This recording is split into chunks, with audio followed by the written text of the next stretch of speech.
Silky, slurpy, and downright delicious. From Tokyo's street walks to upper echelon dining in Osaka, you don't have to look hard to sink your teeth into a steaming bowl of udon noodles in Japan. That is delicious. Udon noodles were actually introduced in Japan by Buddhist monks more than 1,200 years ago. They're now considered a staple dish and are hugely popular nationwide. And a bit like coffee culture in Australia, it's serious business. For Japan, noodle wheat quality isn't an abstract specification. It's central to a deeply loved food culture. In Japan, noodles are an everyday staple and a cultural symbol. They are loved by all ages, from children to seniors. I think udon noodle is, for Japanese people, it's most important. One of the most important food actually. Every day, this noodle house in Perth spends 4 hours and uses 100 kilograms of flour making fresh noodles. These sacks of flour are actually wheat that would have come off the farm a few hours away before being milled in Japan. But the formula is a winner. 7 days a week, people line up to get in the doors. So what exactly is the difference between a delicious and a dud noodle? For me, texture is feel like happiness.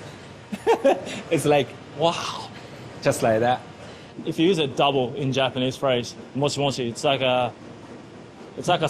almost like a sound effect or springiness, the texture, as Italians say, the al dente to the teeth, At a lab in Perth, the latest wheat batch is being put through the ringer, or noodle maker, as it were. It's a process by where the breeding companies, for example, submit their material or their best advanced lines for sensory assessment, and the team here analyses the grain quality, milling quality, flour and rheology, and then, of course, assess the noodles by ultimately conducting the eating quality test and put every single line through a very rigorous assessment test. That must be the best part of it, I'm sure. That is the best part of it. We've got our 2, 3, 4, 5, 6, 7, okay? Yeah. The group consists of Australian industry and a specialised delegation from Japan. And a bit like viticulturalist is to wine, these folks are to noodles. Texture? It's slightly soft, 7 to 8, and slightly sticky. I have a master's degree in agriculture. And since I started with Nippon, a flour milling company, I quickly learned noodle skills and became noodle expert. This rigorous process has been happening for nearly 40 years. So WA are the exclusive providers of noodle wheat in Australia, and it's not an accident. That is decades upon decades of relationship building.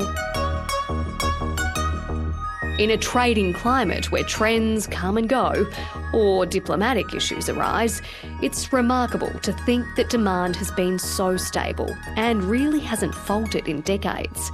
So, how'd it come about? During the late 1970s, Japan realised that WA wheat met the unique and strict quality requirements for making Japan's udon. This was due to a wheat variety called Gamenya.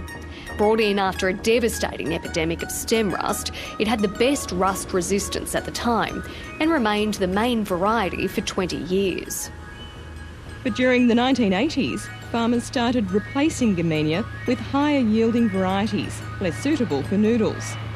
And it was only when protests were made in Japan that growers here realised there was a special market to maintain.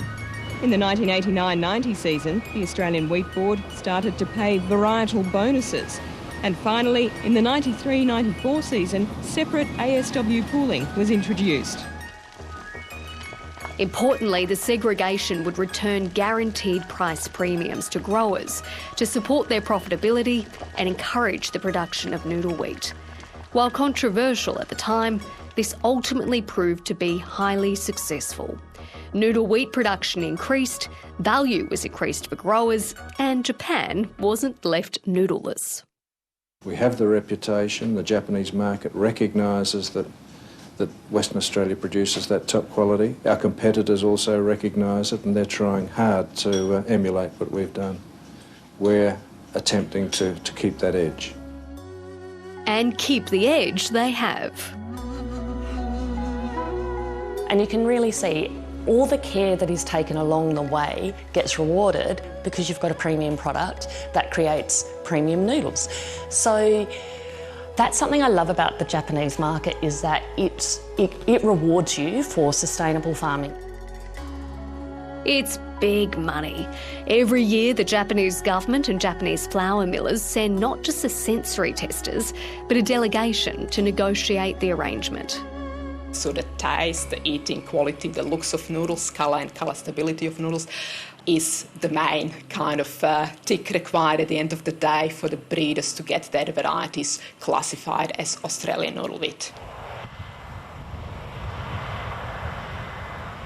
For growers, it can mean millions of dollars difference depending on what grade their wheat makes.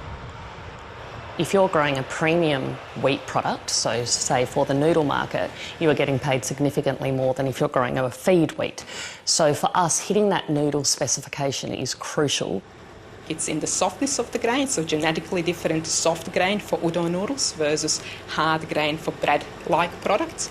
There's a different requirement for protein content, so a range of protein that's preferred for good quality udon making versus more stronger, higher protein type wheats typically preferred for bread making.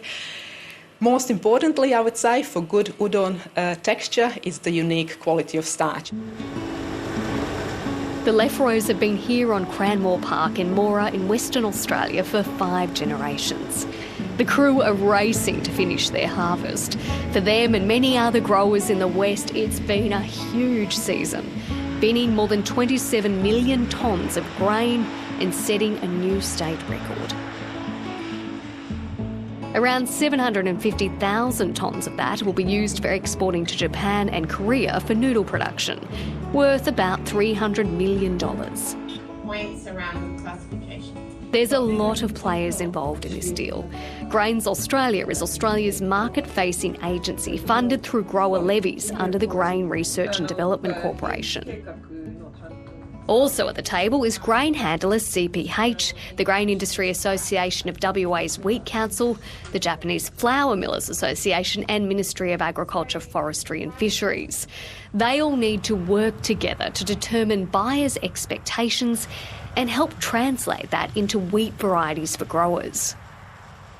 Everything from plant breeding, so you look at what the breeders are putting into their wheat, through to the decisions we make in terms of what soil type, what fertiliser application we use, time of sowing, all of those things, and you bring that value through to your supply chain. It requires a lot of trust and technical collaboration. Decades of knowledge slowly earned. The development of the parameters that the noodle wheat has to meet has actually been a really two-way street. So the Japanese explain what they want, and then we are able to come from the farmer or the West Australian perspective and say, these are the things we can do, these are the things we can influence. So we've really worked together to hit those specs, which has been amazing. For farmers, it's a point of pride that brings the mantle of some of the highest grade wheat in the world, and knowledge they're helping feed the globe. When I was in Japan, you're in this noodle bar and you're eating udon noodles and you think, oh my goodness, this could be my wheat that I've grown way back in the wheat belt of WA. What a buzz. Getting that mochi mochi mix just right. Arigato.